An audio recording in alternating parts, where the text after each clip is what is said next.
सहनाववतु सहनौ भुनक्तु सह वीर्यं करवावहै तेजस्विनावधीतमस्तु मा विद्विषावहै।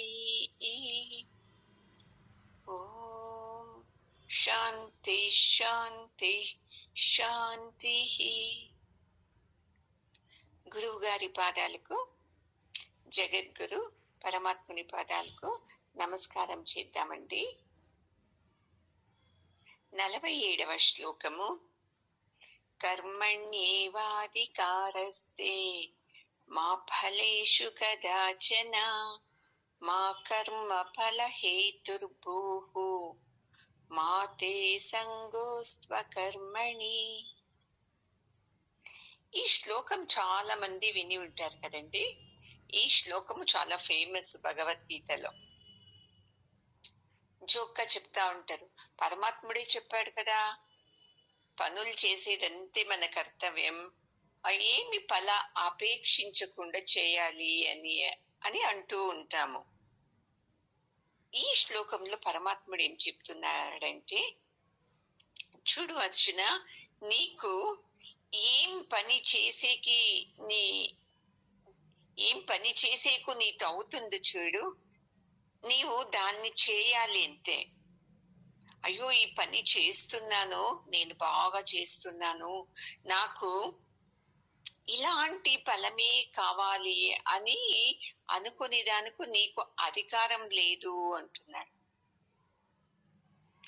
నీకేది ఉండి అధికారం అంటే, ఈ కర్మ చేసేకంతే నీకు అధికారం ఉండేది, ఫలాన్ని అపేక్షించేకు నీకు అధికారమే లేదు. అందుకే నీవు ఈ కర్మని, ఏ కర్మ? యుద్ధం అనే దాన్ని, అది ఒక కర్మనే కదండి. కర్మ అంటే యాక్షన్, మనం ఏమేం చేస్తాము, క్రియలు, అవన్నీను కర్మాలే. అందుకే అర్జున, నీవు దీన్ని బాగా అర్థం చేసుకొని నీ కర్మాన్ని చేయు అంటే, ఈ యుద్ధాన్ని చేయు అని చెప్తున్నాడండి. మనందరికీ అంతే కదండి. ఏం పని చేసినా ఫస్ట్ దాంట్లో మనం ఏం చూస్తామో, ఇలాంటి ఫలం కావాలి, ఇలా అయితే నాకు బాగుంటది అని మనమే మొదటగా ఫిక్స్ అయిపోతాము. అందుకే మనకు ఏ పని చేసినా ఆనందంగా అనిపించదు, ఏం పని చేసినా ఫలం అపేక్షించి చేస్తాం కదా, అందుకే దుఃఖం అవుతుంది మనకు. ఇప్పుడు ఏదో ఇంట్లో ఫంక్షన్ చేస్తామనుకోండి, అందరూ నన్ను మెచ్చుకోవాలి, అప్పుడైతే నాకు ఆనందం. ఎందుకంటే ఎంత కష్టపడి చేస్తున్నాను, ఎంత డబ్బు పెట్టి చేస్తున్నాము అనే అపేక్షతో ఆ కర్మని చేస్తాము. అయితే వచ్చిన వాళ్ళందరూ ఏమీ అనరు, బాగుంది అననే అనరు. ఊరికి వస్తారు, ఫంక్షన్ చూస్తారు, తింటారు, వెళతారు. అప్పుడేమనిపిస్తుందండి, అయ్యో ఏంది ఒక్కరు నన్ను మెచ్చుకొని లేదే అని ఆ సంతోషమే ఉండదు మనకు. ఇంత కష్టపడి చేశాను నేను, ఒక్కరన్నా నన్ను మెచ్చుకోలేదు కదా అని. అందుకే అర్జున, ఇప్పుడు నీవేమంటున్నావు, నేను యుద్ధం అనే ఈ కర్మని చేశానంటే దాని నుండి నాకు పాపం వస్తుంది, అందరూ చనిపోతారు, అలా చనిపోయినప్పుడు ఇలాంటి రాజ్యం తీసుకుంటే నాకు సుఖం కలగదు అని అతనే అపేక్షిస్తున్నాడు ఫలాన్ని. ఫలం తన చేతిలో లేనే లేదు. యుద్ధంలో గెలుస్తాడా తెలీదు, శత్రువుల్ని నేను చంపుతాను అని అంటున్నాడు, కానీ నన్ను ఎవరైనా చంపొచ్చు కదా. ఇది అర్థమే కాలేదు చూడండి. ఎందుకంటే అర్జునునికి ఏమి, నేను ఈ 3 లోకాలకు మగధీరుడు, నన్ను ఎవరు చంపుతాడు, నేనే చంపుతాను అందరినీ. అవుతుందా అండి? పరమాత్మని లీలనే వేరే ఉంటది కదా, అది అర్థం అవుతానే లేదు. అందుకే కృష్ణుడు ఎంత సూక్ష్మంగా చెప్తున్నాడు, నీవు యుద్ధం చేయి కృష్ణ, అర్జున అంతే. అది ఓడుతారా గెలుస్తారా అది నీకు అనవశ్యకము. అది ఎవరి చేతిలో ఉంది? మన చేతిలో ఉందా? లేదు. అది పరమాత్మను చేతిలో ఉంది. ఈ భావంతో నువ్వు యుద్ధం చెయ్యి అర్జున. చూడు ఎంత బాగా చెప్తున్నాడు. చూడండి, పంచభూతాలు అవి మనుషులు పొగడని అని ఏమన్నా సూర్యుడు వెళ్తరిస్తున్నాడా? వాయుదేవుడు అందరికీ సమంగా గాలి ఇస్తున్నాడు. వరుణ దేవుడు అందరికీ సమంగా వర్షం ఇస్తున్నాడు. లేదు, వీళ్ళు దేవుని భక్తులు, వీళ్ళకి వర్షం తక్కువ ఇవ్వాలి, వీళ్ళు దేవుని భక్తులు, వీళ్ళకు వెలుతురు ఎక్కువ ఇవ్వాలి అని సూర్యుడు పరమాత్ముడంతా యోచిస్తున్నాడా అండి? వాళ్ళకి అసలే లేవివి. వాళ్ళు ఏమని చేస్తున్నారు? పంచభూతాలంతా మా సహజమైందివి, మేము చేయాల్సిన పనులు అని వాళ్ళు చేస్తున్నారు. అయితే మనం ఏం చేస్తున్నాము? ఏ చిన్న పని చేయాలన్నా మా ఇంట్లో మా ఆయన నన్ను మెచ్చుకోవాలి, కోడలు మెచ్చుకోవాలి, అత్త మెచ్చుకోవాలి, ఎంత కష్టపడి చేస్తున్నాను చూడాలి అని మనము ఇలా అంటున్నాం. చూడండి, పోనీ మనము వదిలేసేయండి, పంచభూతాలు వదిలేసేయండి. మన దేహంలో ఏ ఏ అంగాలన్నీ చూడండి ఎంత బాగా పనిచేస్తుంది. శ్వాసకోశాలు చూడండి, ఒక్క సెకండ్ అవి ఆపకుండా తమ కర్తవ్యాన్ని, ఊపిరి పీల్చుకోవటము, బయటికి వదలడం ఎంత బాగా చేస్తుంది కదా. మళ్ళీ హార్ట్ బాగా పంప్ అవుతుంది, కిడ్నీలు పనిచేస్తుంది, లివర్ పనిచేస్తుంది, ప్రతి ఒక్కటిని లోపల పనిచేస్తుంది, ప్రతి అంగాలు పనిచేస్తుంది. ఏదన్నా ఒక్క సెకండ్ పని ఆపేస్తే మనం బతుకుతామా అండి? బతకనే బతకము.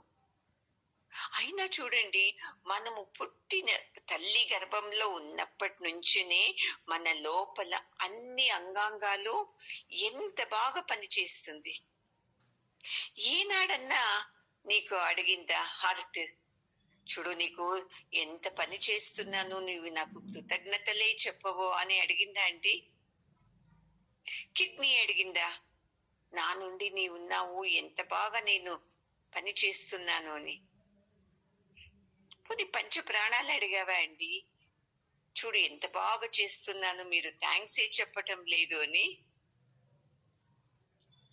లోపల శరీరంలో సిస్టమ్ అన్ని బాగా పని చేస్తూనే ఉంది. ఒక్క సెకండ్ ఏమైనా ఆపేసిందా అండి? ఏది లేదు, తమ పని తమ చేసుకొని పోతుంది. అయితే మనం మాత్రం ఏం చేస్తున్నాము? మాటల్లో నుండి, మనసులో నుండి, ఈ దేహం నుండి నిరంతరము పనులు చేస్తూనే ఉన్నాం. వాళ్ళలాగా వీళ్ళలాగా నన్ను ఎవరూ మెచ్చుకోవటం లేదు, నేనే చేస్తున్నాను, ఎన్ని చెప్తాం కదండి. పోనీ మీ ఊపిరిని అడగండి, ఒక నిమిషము, ఒక్క సెకండ్ ఊపిరి నువ్వు పీల్చుకోవద్దు, ఆపేసేయని చెప్పండి, ఆపుతుందా అది? లోపలే కంట్రోల్ చేసేకు మీకు అధికారం లేదు. కిడ్నీ నా పని నేను చేసుకుంటాను, నువ్వు చేయొద్దు అని చెప్పండి, కిడ్నీ ఆపేస్తుందా? నాకు ఆకలి కాకూడదు, నువ్వు ఊరిక ఉండు, నేనే నా పని చేసుకుని నేను తింటాను అంటే ఆపుతుందా అండి? ఇలా మీకు మీ దేహంలో చేసే క్రియలకే కంట్రోల్ చేసే అధికారం లేదు. ఇంకా బయట వాళ్ళని ఎలాగండి మీరు కంట్రోల్ చేస్తారు? నా కొడుకు నా మాటే వినాలి, మా ఆయన నా మాటే వినాలి, నేను చెప్పినట్టే అన్ని కావాలి అంటే అవుతుందా అండి? ఇప్పుడు ఒక రైతు ఉంటాడు అనుకోండి, అతను నేను ఈ ధాన్యం పండిస్తాను అని అంతలోనే ఉండాలి. లేదు, నేను బాగా పండిస్తాను, నాకు ఎక్కువ లాభం రావాలి అంటే అతనికి వస్తుందా అండి లాభము? అతనిది ఏం కర్తవ్యమో, మా వర్షం వచ్చింది సద్యానికో, పొలం అంతా దున్నేసి నేను ఏదో ఒక పంట పెట్టాలి, అంతే ఉంది చూడండి. తర్వాత వర్షం వచ్చేది అతని చేతిలో ఉందా? ఆ పంటనంతా పండిన తర్వాత అది ఏది కుళ్ళిపోకోకుండా ఉండేది, ఎవరు దొంగలించుకోకుండా ఉండేది అతని చేతిలో ఉందా? పోనీ లేదు, వర్షము బాగా వచ్చింది, ఎవరు దొంగతనం చేయలేదు, పంటను ఏమీ కాలేదు అంటే అతను అనుకున్నంత రేటు వచ్చేది అతని చేతిలో ఉందా? చూడండి, పెళ్లి చేసేది మీ బిడ్డలకు మీ కర్తవ్యం అంతే. పెళ్లి చేసిన తర్వాత నా కూతుర్ని నా అల్లుడు బాగా చూసుకుంటాడా, నా కొడుకుని నా కోడలు బాగా చూసుకుంటుందా, అది మీ చేతుల్లో ఉందా అండి? గ్యారంటీ లేదు. పోనీ నేను నా బిడ్డల్ని ఎంత బాగా విద్యలు, వినయము, సంస్కారం ఇచ్చి నేను పెద్ద చేస్తున్నాను, పెద్దయిన తర్వాత నీవు నన్నే చూడాలి అంటే అవుతుందా అండి? నేను బాగా చూస్తున్నాను అందుకే నువ్వు నన్ను చూసుకోవాలి అంటే పిల్లలు చూసుకుంటారా మనల్ని? ఇప్పుడే చూసుకోండి, మీ మీ ఇంటిలో చిన్న చిన్న పిల్లలే మీ మాట వినరు. పోనీ పెద్దయ్యారు, చదువుకుంటున్నారు, ఉద్యోగం చేస్తున్నారు, మీ మాట వింటున్నారా వాళ్ళు? లేదు. మీరు అంటున్నారంతే. ఎంత కష్టపడి మిమ్మల్ని చదివించాను, పెద్దవాళ్ళని చేశాను, మీరు చూస్తే నా మాటే వినటం లేదు. చూడండి, ఏం చేసినానో ఫలం ఆపేక్షిస్తూనే ఉన్నాము. పోనీ అది వదిలేయండి. డాక్టర్ కావాలి అని చదువుతారు, అందరూ ఫేమస్ డాక్టరే అవుతారా అండి? కొంతమంది ఫేమస్ అవుతారు, కొంతమంది మామూలు అవుతారు. ఈ రకంగా ప్రతి ఒక్కరును ఫలాన్ని అపేక్షిస్తున్నారు. అర్జునుకును బాగా తట్టేలాగా చెప్తున్నాడు. ఎందుకంటే నా నుండి యుద్ధం అవుతుంది, ఏమన్నా అయిపోతారు, నీకేం తెలుసు అని పరమాత్మనే ప్రశ్నిస్తున్నాడు కదా. అందుకే అర్జున, ఇవి ఏమి అపేక్షించకుండా నీ కర్తవ్యం నీవు చేయి అని అర్జునునికి చెప్తున్నాడు. మళ్ళీ ఇండైరెక్ట్ గా మనందరికీ చెప్తున్నాడు. చూడండి, మీ ప్రారంధంలో ఉంది ఇలాంటి జీవితము, ఇలాంటి భర్త, ఇలాంటి కొడుకు, ఇలాంటి కోడలు తెచ్చుకునేశారు. ఇప్పుడు ఇలాగా భర్త ఎలాగా, ఇలాంటి కుటుంబం ఎలాగా, ఇలాంటి బిడ్డలు ఎలాగా అనే దాంట్లో అర్థమే లేదు. చూడండి, అంతే. ఇప్పుడు తెచ్చుకునేస్తారు ఈ జన్మలో, ఇలాంటి వాళ్ళే కావాలి, ఇలాంటి కుటుంబమే కావాలి అని. ఇప్పుడు మీరు ఏం చేయాలి? తెచ్చినాక స్వీకారం చేయాలి కదండి. నా అల్లుడే బాగానే చూసుకోడు నా కూతుర్ని అంటే అల్లుని వదిలేసేకి అవుతుందా? లేదు. నీ ప్రారంధంలో ఇలాంటి అల్లుడు కావాలి అన్నందుకే పరమాత్ముడిచ్చాడు. ఇలా మీరేం చేయాలి? మీ మనసుని కరెక్షన్ చేసుకోవాలి. చూడండి, కరెక్షన్ చేయకోకుండా మీరు ఎన్ని జన్మలు సత్సంగం విన్నానో మీకు ఏది అర్థం కాదు. చూడండి, అవుతుందా అండి? జీర్ణం కాదు ఈ మాటలు. ఏమిది మా ప్రారంధమా? ఇలాంటి భర్త, ఇలాంటి అత్త, ఇలాంటి కోడలు, ఇలాంటి దేహము, ఇలాంటి ఎన్ని రోగాలు నా దేహంలో, ఇవన్నీ నేనే తెచ్చుకున్నానా? ఇప్పుడు ఎందుకు నేను వద్దు వద్దు అంటున్నాను అంటే ఈ జ్ఞానం లేక వద్దంటున్నారు.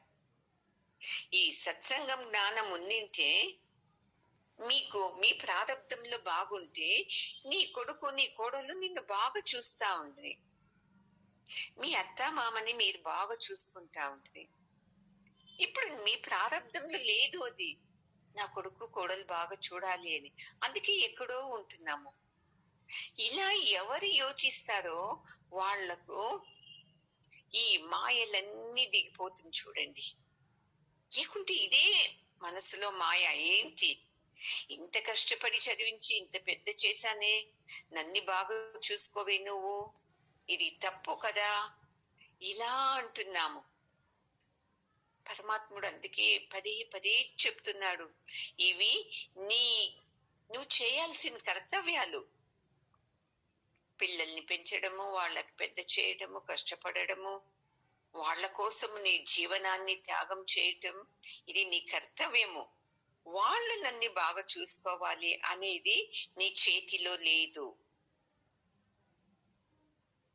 ఇలా నీవు చేశావంటే నీకు ఆనందం దొరుకుతుంది చూడు అర్జున అని చెప్తున్నాడు. చూడండి, ఇప్పుడు చదివిస్తారు పిల్లల్ని, అయ్యో గవర్నమెంట్ పని రావాలి రావాలి అని వస్తుంది.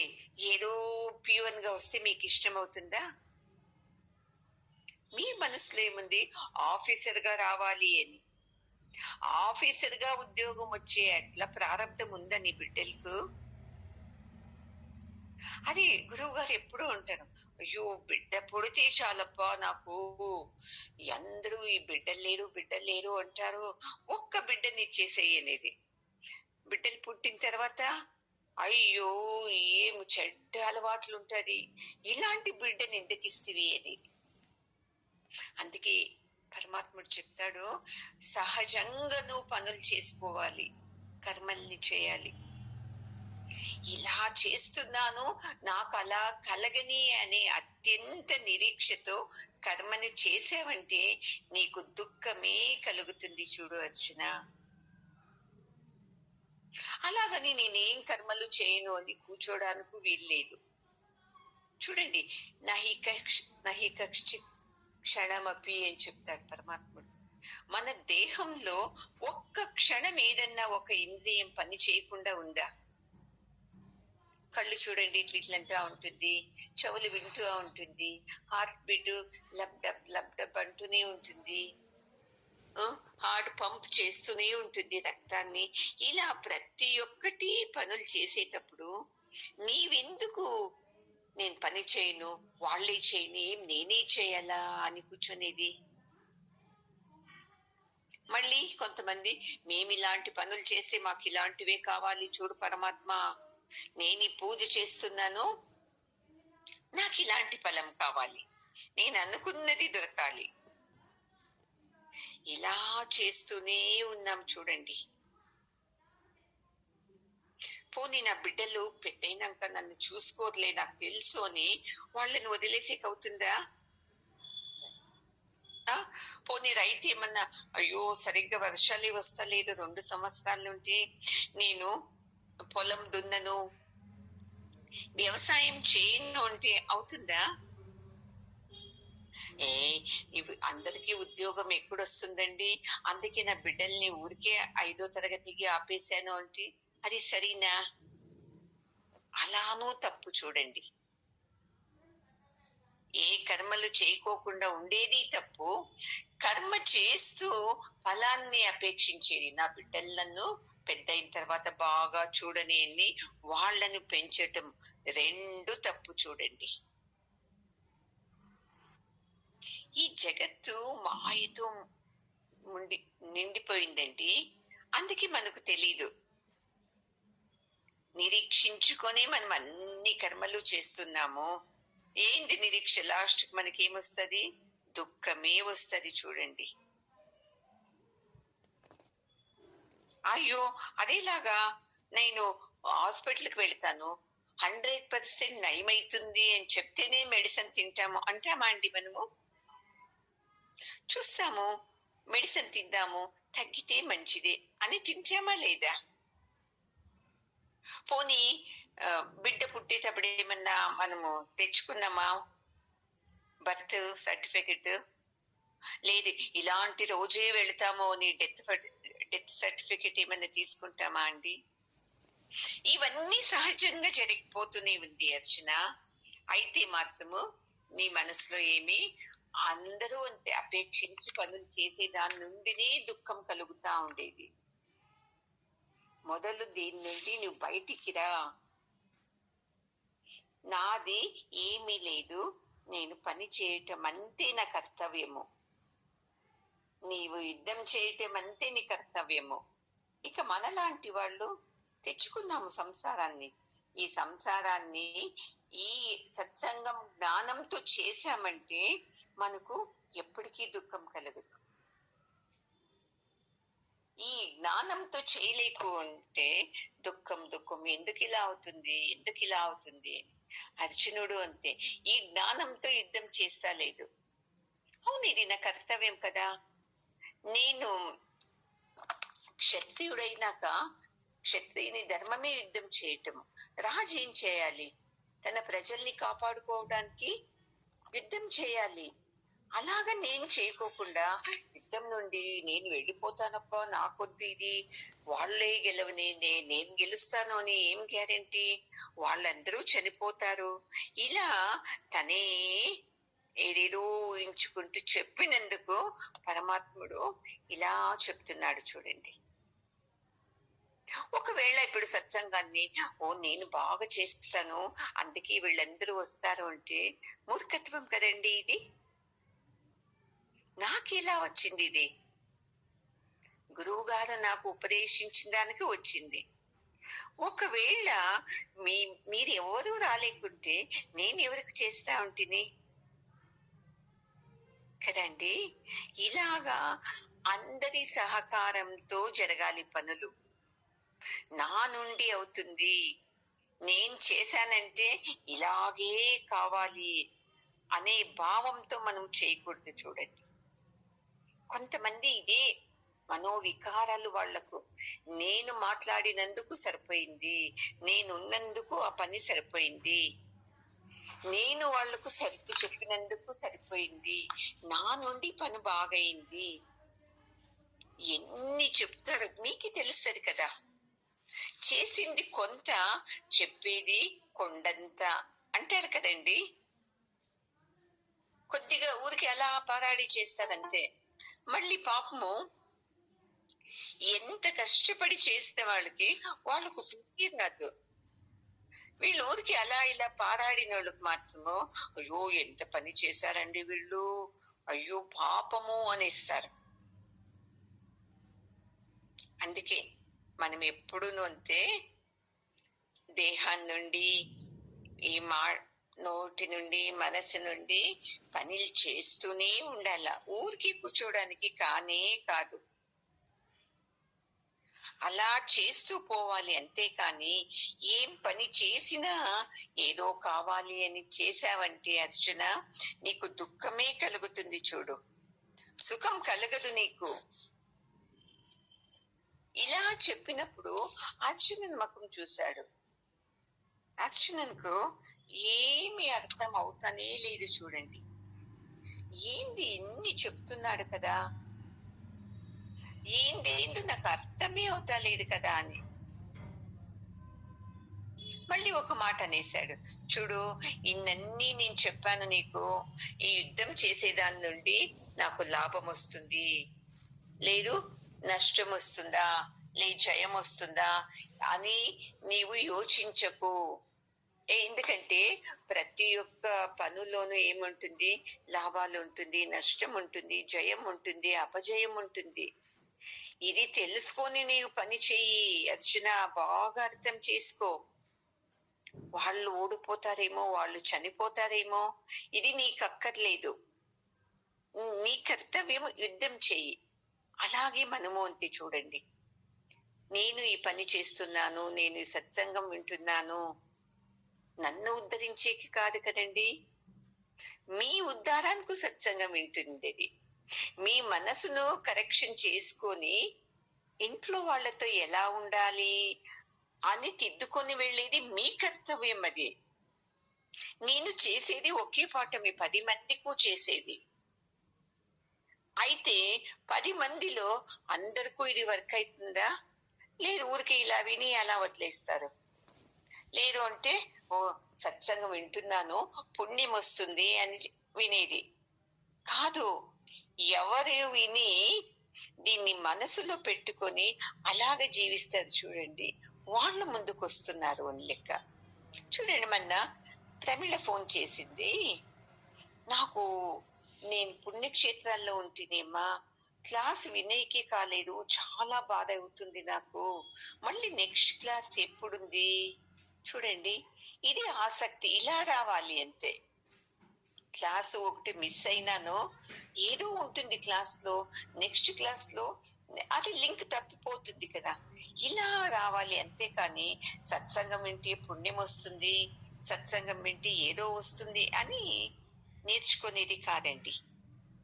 ఇది ఎవరికి అర్థం అవుతుందో వాళ్ళు అహంకారం పడరు. చూడండి, నేను చేశాను, నేను చెప్పినందుకే ఇలా అయింది, నా నుండి ఇలా అయింది, నేను సంకల్పం చేసుకున్నాను అందుకే ఇలాగైంది. ఒకరంటున్నారు 3 సంవత్సరాల కింద అన్నపూర్ణేశ్వరి వ్రతము అందరూ మెచ్చుకున్నారు, చాలా బాగా అయింది, చాలా బాగా అయింది అని. నేను చెప్తాను, అయ్యో అంతా గురువు గారి శక్తి వలన, పరమాత్మని కృప వలన ఇలా అయిందండి, మేమేం చేయలేదు అని. అప్పుడు గ్రూప్ లోనే ఒక ఆమె ఏంటది, లేదు నేను సంకల్పం చేసుకున్నాను ఇలా కావాలి అని, అందుకే అయింది అని చెప్తున్నారు. చూడండి ఎంత అహంకారం. చూడండి, ఆ పనులు కావాలంటే, అంత సక్సెస్ కావాలంటే మొదటగా కావాల్సింది పరమాత్ముని అనుగ్రహం కదండి. నేను పారాడేకు, మీరు పారాడేకు, కష్టపడి పనులు చేసేకు శక్తి కావాలి, అది అతనే ఇస్తాడు. అంత అన్నపూర్ణేశ్వరి పూజ గ్రాండ్ గా చేయాలంటే డబ్బు కావాలి. మీరు ఇచ్చారా డబ్బు? అందరూ ఇంతింత వేసుకొని ఇచ్చారు, అందరూ పని చేశారు. ఎంతమంది చూడండి, వంట వాళ్ళు సెట్ అయ్యారు, వాద్యం వాళ్ళు, కెమెరా వాళ్ళు, వీడియో వాళ్ళు, మళ్ళీ అతిథులు వచ్చేది, ముఖ్య అతిథులు వచ్చేది, గురువు గారు వచ్చేది, నేను వచ్చేది, మీరందరూ వచ్చేది. ఆ టయానికి ఆ చక్రం మాకు దొరికేది. ఎంతమంది ఉంది చూడండి పనులు. అవన్నీ వదిలేసేస్తాము. ఏమని చెప్తాము, నేను సంకల్పం చేసినందుకే ఈ సత్సంగాలు బాగా జరుగుతుంది, నేను సంకల్పం చేసినందుకే ఈ అన్నపూర్ణేశ్వరి పూజ బాగా అయింది అని చెప్తాము. ఇది మంచి యోచన కాదు. చూడండి, అర్జునుడు అలాగే కదా, నేను వీళ్ళందరినీ చంపేస్తున్నానే అంటే అర్థమేమి, నేనే గెలుస్తాను, వీళ్ళంతా ఓడిపోతారు అని అర్థం కదా. అతను చెప్తాడు కదా, అందరూ భర్తలు చనిపోతే పిండం ఎలా పెడతారు, అందరినీ చంపేస్తాం కదా యుద్ధంలో. ఏమంత నమ్మకమా? అటువైపు 11 అక్షోణి సైన్యం ఉంది, నా వైపు 7 అక్షోణి సైన్యం ఉంది. ఇది తెలిస్తనే లేదు అర్జునునకు, నేను శక్తివంతుడు. ఇదే నమ్మకము. ఈ అహంకారం రాకూడదు అని చూడండి. ఎవరికైతే ఈ అహంకారం వచ్చిందో మళ్ళీ వాళ్ళు అహంకారంతోనే పనులు చేస్తారు. చూడండి, ఒక్క తూరి ఏమన్నా వాళ్ళు అనుకోనింది అయ్యింది అనుకోండి, ఇంకా తర్వాత వాళ్ళ అహం విజృంభిస్తుంది. ఇప్పుడు నేను చేశాను పని సక్సెస్, ఇంకా నేనేం చేస్తేనో సక్సెస్ అయిపోతుంది అని. నీ ఇంట్లో నీకే ఆనందం లేదు, వేరే ఇంట్లో వాళ్ళకి నీవెలా ఆనందం కలిగిస్తావు కదండి. నేను చెప్పినందునే నా ఇంట్లో కోడళ్ళు కొడుకులు అందరూ బాగున్నారండి అంటారు. ఏది బాగున్నారు మీ ఇంట్లో అందరూ? ఈ అహంకారంతో పని చేయకండి. అర్జునునిలాగా వీగకూడదు మనం. నేను 3 లోకాలకు వీరుడు అని. అలాగే మనము అంటున్నాము, నేను ఒక మాట మాట్లాడినాడంటే అది అన్ని అయిపోతుంది అని. అది తప్పు అర్జున. ఎప్పుడైతే మనము బయట నుండి అపేక్షించుకొని చేస్తాం కదా, అది మంచి స్థితి కాదు అని అంటున్నాడు. ఇంకా దిగువకొస్తున్నాడు పరమాత్ముడు. అర్జునునికి బాగా అర్థం కాని మనం ఏం చేస్తాము, అమ్మో దేవునికి నేనే పూలు పెట్టి, బాగా ఎన్ని రకాల పూలు పెట్టి అభిషేకం చేశాను, పళ్ళు సమర్పించాను, ఎంత ఆనందమైంది తెలుసా నాకు ఈ పూజ చేసి అంటాము. కాదండి, ఆ పూలు చెట్లు నుండి ఎవరు వికసించేలాగా చేశారు? నీవేదన్నా ఒక్క రోజన్నా చెట్టుకి నీళ్ళేసావా? ఆ? ఆ సూర్యుని కిరణాలు ఎవరు తగిలిచ్చింది ఆ చెట్టుకు? నువ్వు అభిషేకం చేసేదానికి నీళ్లు దొరకలేదు అంటే ఏం చేస్తుంటివి? పళ్ళు సమర్పించాను అంటున్నావే, ఆ పళ్ళే దొరకలేదంటే ఏం చేస్తుంటివి? చూడండి ఎంత సిగ్గవుతుంది కదండి. అయిపోయింది, నేను కార్తీక మాసం కదా, పొద్దున్నే లేసి అన్ని పనులు చేసి దీపం వెలిగిచ్చేస్తాను అంటారు. అన్ని పనులు చేసే శక్తి ఎవరిచ్చారండి? అందరూ సహకరించాలి కదా, నీ దేహం సహకరించాలి కదా. పత్రి తెచ్చేసాను, పూలు తెచ్చేసాను అన్న ఆ పూలు అమ్మే వాళ్ళు కరెక్ట్ గా మీ ఇంటికి వచ్చారు కదా.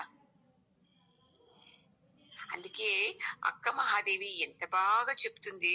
నాకు తెలుగులో ఎలా చెప్పేది అర్థం కాదు. ఎందుక చూడండి, తీయటి మామిడి పళ్ళకు ఎవరు తీయని నీళ్లు వేసింది? నిమ్మ పండుకు పులిపైన నీళ్లు వేసింది ఎవరు? మల్లె పూలకు సుగంధం కలిగించేలాగా వచ్చి నీళ్లు వేసింది ఎవరు? మల్లెపూలు ఎంత మధురంగా వాసన వస్తుంది, ఏం నీ వేసేవా దానికి వాసన? మామిడి పళ్ళు ఎంత తీయగా ఉంది, ఏం నీవిచ్చావా తీపిదనము? నిమ్మ పండు పుల్లగా ఉంది, ఏం నీవిచ్చావా పుల్లదనము? ఇవన్నీ బాగా అర్థం చేసుకో అర్జున. ఎందుకంటే ఇదే అహంకారం మనకు. నా నుండి నేను చేశాను, నా నుండి అయింది, నేను చేసినందుకే అయింది. వంట నేను నమస్కారం చేసుకొని మడితో చేశాను అంటారు. అది పరమాత్మన కృపతో కాదా అండి? ఈ మడితో చేశారనుకోండి, కొద్దిగా ఉప్పు అవి ఇవి ఎక్కువైతే అది అప్పుడేమంటారు? అయ్యో వాళ్ళే సరిగ్గా వేయలేదండి అనేస్తాము. బాగా అయిందంటే నేను నామస్మరణ చేస్తూ మడితో చేశాను, అందుకే ఇంతమందికి పంచాను. చూడండి ఎంత అహంకారము. ఆ పరమాత్మని కృపతో ఇంతమందికి పంచుతున్నాను, అతనే దీన్ని ఎక్కువ ఎక్కువ వచ్చేలాగా చేస్తున్నాడు అని అనుకుంటామా మనము? ఇలా మనము అర్థం చేసుకోవాలి. అప్పుడైతే చూడు అర్జున, నీవు ఏం బాధపడకుండా అయ్యో అది కృష్ణరా యుద్ధం చేద్దాము అంటావు నువ్వు. ఇప్పుడు అన్నీ నా నుండి అవుతుంది, నేనే చేస్తున్నాను అన్నందుకే ఇప్పుడు నీకు యుద్ధం వద్దు, వాళ్ళు చనిపోతున్నారు అని అనేస్తాము. చూడండి, ఒక డాక్టర్ దగ్గరకు పేషెంట్ వెళతాడు. అతను మెడిసిన్ అవన్నీ ఇచ్చేస్తాడు. ఇచ్చిన తర్వాత పేషెంట్ బతికితాడు. ఏమంటాడు అప్పుడు డాక్టరు? నా చేయి శక్తి, నా చేతి గుణం అలాగుంది అండి, ఎవరొచ్చినా బతికిపోతారు అంటారు. సరే ఇంకొక వారం తర్వాత అదే పేషెంట్ కు మళ్ళీ ఏదో అవుతుంది. అరే పోయిన వారం బతికించాడు కదా డాక్టరు, అతనితో వెళ్తాము, చేతి గుణం బాగుంది అని ఆ హాస్పిటల్ కి వెళతాము. మళ్ళీ డాక్టరు మెడిసిన్ అవి ఇవి అన్ని చేసిన తర్వాత కూడా ఆ పేషెంట్ చనిపోతారు. అప్పుడు ఏమంటాడు డాక్టర్? ఇతని ఆయుస్ ఇంతే ఉందండి, ఇతని రాతని బ్రహ్మ ఇంతనే రాశాడు అని చెప్పేస్తాడు. మొదటి తూరి ఏమన్నాడు? నా చేతి గుణం అలాగే అండి, ఎవరొచ్చినా బతికేస్తారు అన్నాడు. చనిపోయినప్పుడు ఏమన్నాడు? అతను ఆయుస్ అంతే కదండి ఉండేది, బ్రహ్మరాత అంతేనండి ఉండేది అతనుకు అని అనేస్తాడు. ఇలాగ మనము జీవిస్తూ ఉండేది. బాగా అర్థం చేసుకోవాలి. మనం అనుకున్నదంతా ఎప్పుడో ఒక తూరి జరుగుతుందంతే, ప్రతి తూరి జరగదు. జరిగేట్లుంటే మీరు సత్సంగానికి ఎందుకు వస్తా ఉంటుంది? ఆనందంగా ఉండేవాళ్ళు సత్సంగానికి ఎందుకు వస్తారండి కదా. అందుకే అర్జున, ఆ కాల పురుషుణ్ణి పరమాత్ముని నీవు అర్థం చేసుకున్నావంటే నీకు దుఃఖం కలగదు, నీ మనస్థితి ఆనందంగా ఉంటది. లేదు అంటే ఈ అభిమానాలు, ఈ అహంకారాలు ఇవన్నీ చుట్టుకొని నీవు ఉక్కిరి బిక్కిరి అయిపోతావు అని ఎంత బాగా చెప్తున్నాడు చూడండి. అందుకే మనము ఈ కర్మాల్ని బంధనంతో చేయకూడదు. ఏదే పనులు కానీ దాన్ని కర్మయోగంగా చేయాలి అని పరమాత్ముడు పదే పదే ఒత్తి ఒత్తి చెప్తున్నాడు చూడండి. ఇప్పుడు చూడండి, ఈ జ్ఞానం కావాలి అన్నా మీరు కర్మ చేయాలి. ఏది కర్మ? సత్సంగం అనే కర్మ అని మీరు వినాలి. అలాగే నేను బాగా ఉండాలి అంటే మీరేం చేయాలి? సంపాదన అనే కర్మ చేయాలి కదండి. లేదప్పా నేను చేయను అంటే అవుతుందా? అబ్రహాం లింకన్ 18 తూర్లు ఓడిపోయాడంటే చూడండి. అతను వదలలేదు అధ్యక్షుడయ్యే వరకు. అలాగే మళ్ళీ 19 తూరి గెలిచాడు చూడండి. అందుకే మనము ఒక సంసారంలో గెలవాలి అంటే ఓడుతూ ఉంటాము. అంతే జీవితం అనుకోకూడదు. సరే, ఇది ఏదేదో జన్మలో నేనే కోరుకొని తెచ్చుకుండేది ఈ సంసారాన్ని. ఇలాంటి భర్త, ఇలాంటి భార్య, ఇలాంటి బిడ్డలు, ఇలాంటి మనసు, ఇలాంటి ఆరోగ్యము, ఇవన్నీ అప్పుడు నేను చేసిన పాప కర్మాలతోనే వచ్చింది. ఇప్పుడు నేనేమి అపేక్షించిన పరమాత్మ, నా కర్తవ్యాల్ని నేను చేసుకొని వెళ్తాను, ఫలము నీవేదిచ్చినా స్వీకరిస్తాను అని చేశారంటే చూడండి, మన కర్మలే అన్ని నాశం అయిపోతుంది చూడండి. అందుకే నీవు ఈ కర్మల నుండి తప్పించుకోనేకి సాధ్యం లేదు అర్జున. నీవు యుద్ధం చేయాల్సిందే. మీరు అంతే, సంసారంలో మీ మీ కర్మలు మీ మీ పనులు చేయాల్సిందే. అంతేకాని ఒకరిని దూషిస్తూ ఒకరిని నిందిస్తూ నా జీవితం ఇలా అయిందే అని చేసే దాంట్లో అర్థమే లేదని చెప్తున్నాడండి పరమాత్ముడు. ఇది అర్థమైంది అనుకోండి ఈ శ్లోకము, మన జీవితం అంతా ఆనందం అవుతుంది చూడండి. ఫలాపేక్ష లేకుండా ఎలా చేయొచ్చు అని పరమాత్ముడు ఎంత బాగా వివరిస్తున్నాడు. మనము ఫల అపేక్షించుకొని అన్నీ చేస్తున్నందుకే మనకు ఈ సమస్యలు అని చెప్తున్నాడండి. ఓం పూర్ణమదః పూర్ణమిదం పూర్ణాత్ పూర్ణముదచ్యతే పూర్ణస్య పూర్ణమాదాయ పూర్ణమేవావశిష్యతే. ఓం శాంతి శాంతి.